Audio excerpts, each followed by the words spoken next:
Assalamualaikum warahmatullahi wabarakatuh.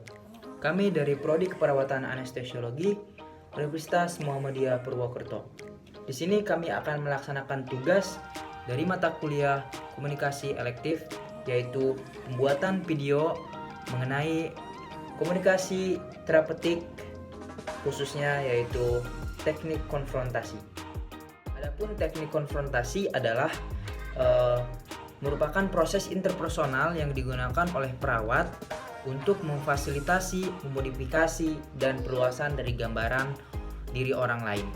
Ataupun menurut Mula Warman dan Supriyo, yaitu keterampilan yang digunakan konselor untuk menunjukkan adanya kesenjangan atau inkongruensi, dispensasi dalam diri klien dan kemudian mengumpan balik pada klien tersebut.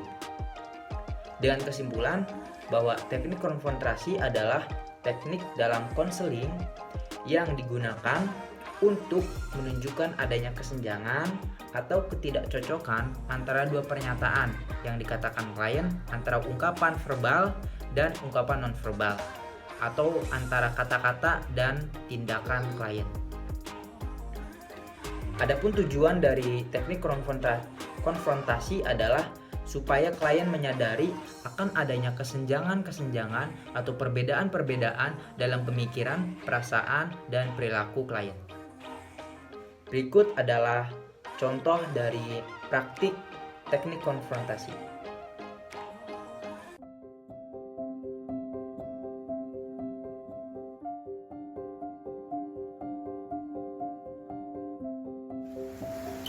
Selamat pagi Mbak, perkenalkan saya perawat Ukasyah Al-Abgori, saya biasa dipanggil Ukas.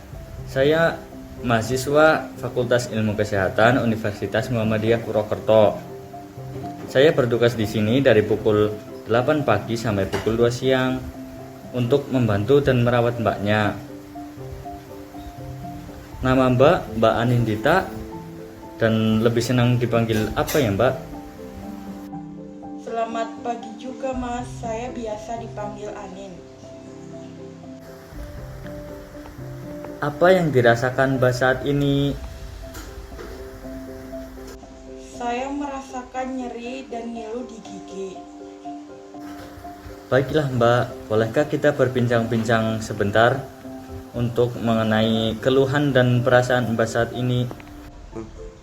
Boleh Mas. Mau di mana tempatnya Mbak? Apakah di ruangan ini saja? Agar tidak berpindah-pindah tempat dan lebih nyaman. Baik, di ruangan ini saja Mas.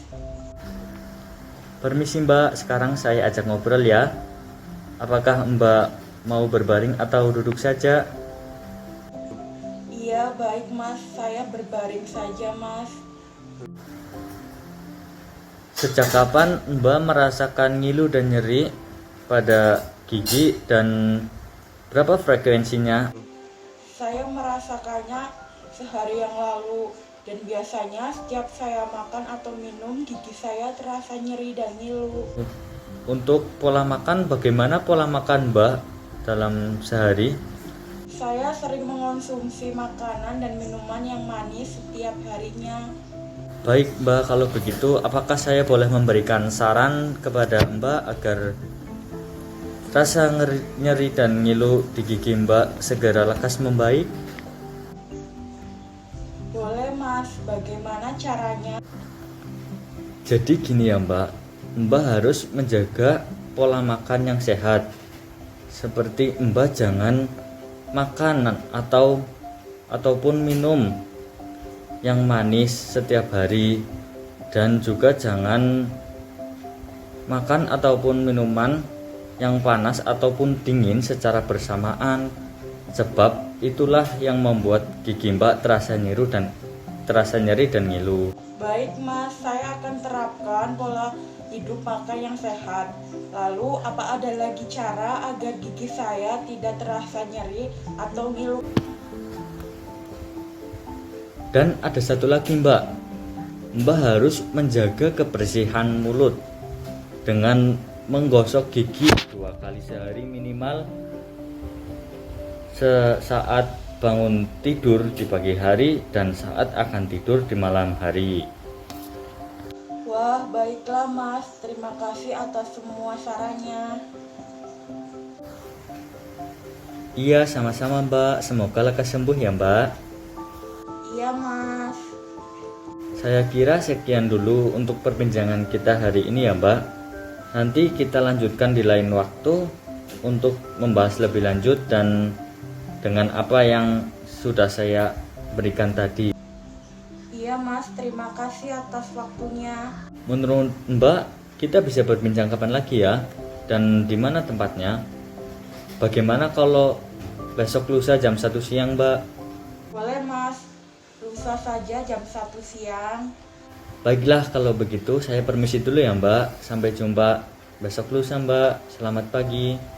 Semoga Mbak cepat membaik. Sampai jumpa lusa juga Mas, selamat pagi.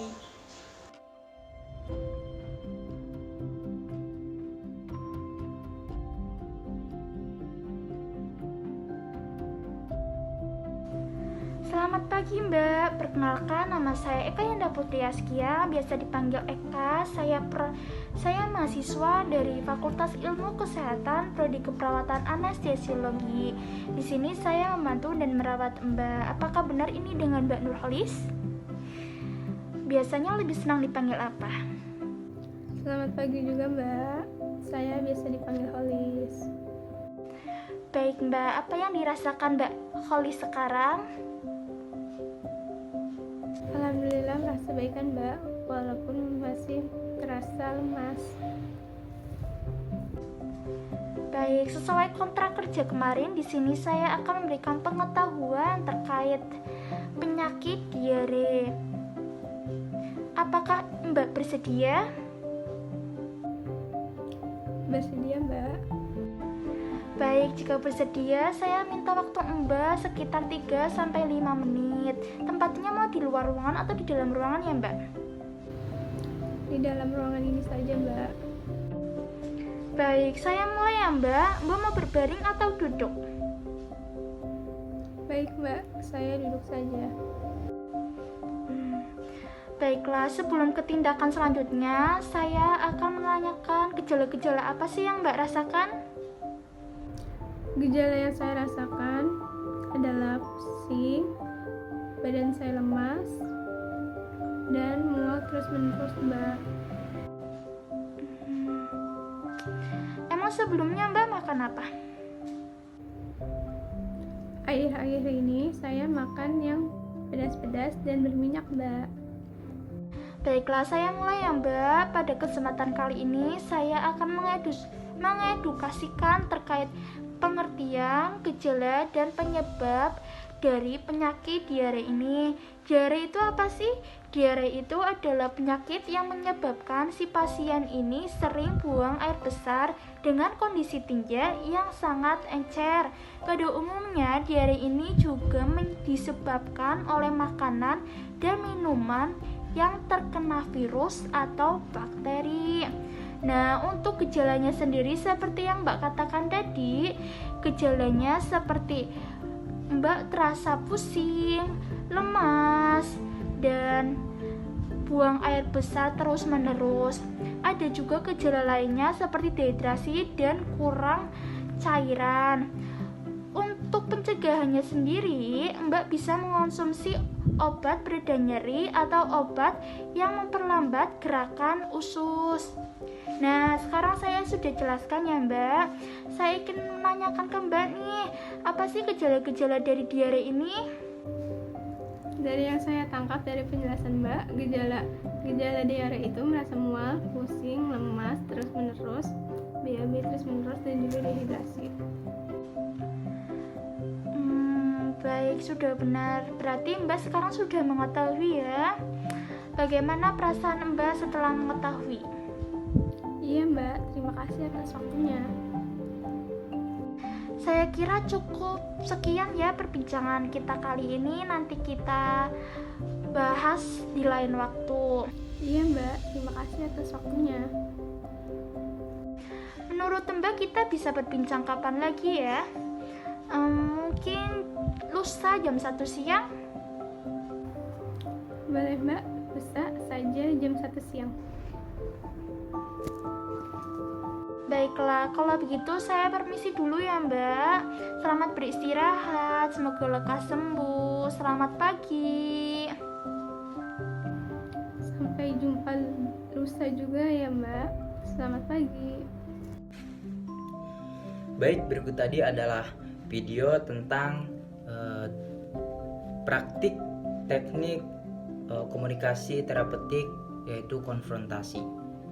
Semoga bermanfaat. Terima kasih dari kami. Kurang lebihnya mohon maaf. Wassalamualaikum warahmatullahi wabarakatuh.